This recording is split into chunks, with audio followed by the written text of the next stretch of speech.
We are looking at a couple of chances of some showers and storms this weekend, the first of which would arrive either side of midday, maybe a couple of passing showers.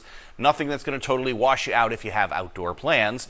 Temperatures ranging anywhere from the mid-70s up north to the mid-80s in southern spots. We are looking at the potential for some storms later tomorrow afternoon. A lot of this will be focused across southern New Hampshire, let's say after 4 or 5 o'clock. So you're going to have a good portion of the day with nothing more than just a stray shower. So again, there's going to be a lot of drier hours to the weekend. Even the showers we see Sunday is not even going to be half the day. So we'll be looking for that chance of storms tomorrow. That really is the focal point of any sort of heightened weather in our forecast, with impact weather for later tomorrow afternoon. There is the potential for a couple of these storms to have gusty winds, small hail, or a couple of heavier downpours. All of that being said, there's usually that one time of year you have that kind of yellow film on your car or in your driveway. We are firmly in it now. Some of it is pine pollen, some of it is oak pollen.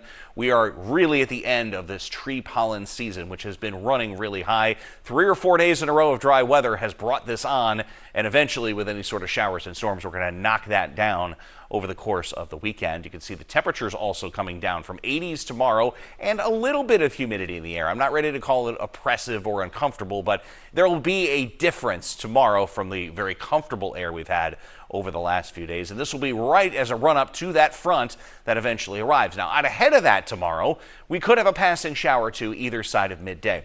You will notice here what looks like haze. Dew points are only in the 40s. So this is not haze. This is actually the pine pollen kind of blowing around. Again, 3 or 4 days of dry weather with that pollen in the air is making for that very hazy sky. We're at 85 right now in Manchester with a dew point down at 48. That breeze out of the northwest continuing to move that pollen around through the afternoon. There's your 80s across the area. The cool spot will be the coastline. We'll even be above 80 degrees up in northern parts of the state. The dew points will start creeping up a little bit tomorrow. These will nudge up between 55 and 60 tomorrow afternoon, which is that borderline where you start to feel it. So we go through the weekend. Here is fair skies this evening. Lows overnight in the 50s to near 60. As I mentioned, clouds to start tomorrow. There may be a passing shower either side of midday you're seeing here. Nothing you really want to cancel the outdoor plans over. It's later in the afternoon. Notice to our west, showers and storms developing. These will come across the state late in the day or early in the evening with a couple of heavier downpours. There's Sunday, which again has some passing showers, but it's not an all-day situation. And of course, with the pattern we've been in lately after a couple of rain storm chances over the weekend, we'll go right back to sunshine Monday, Tuesday, Wednesday. Temperatures in the 70s Monday, but it looks like we'll make a run back up through the 80s by the middle of next week.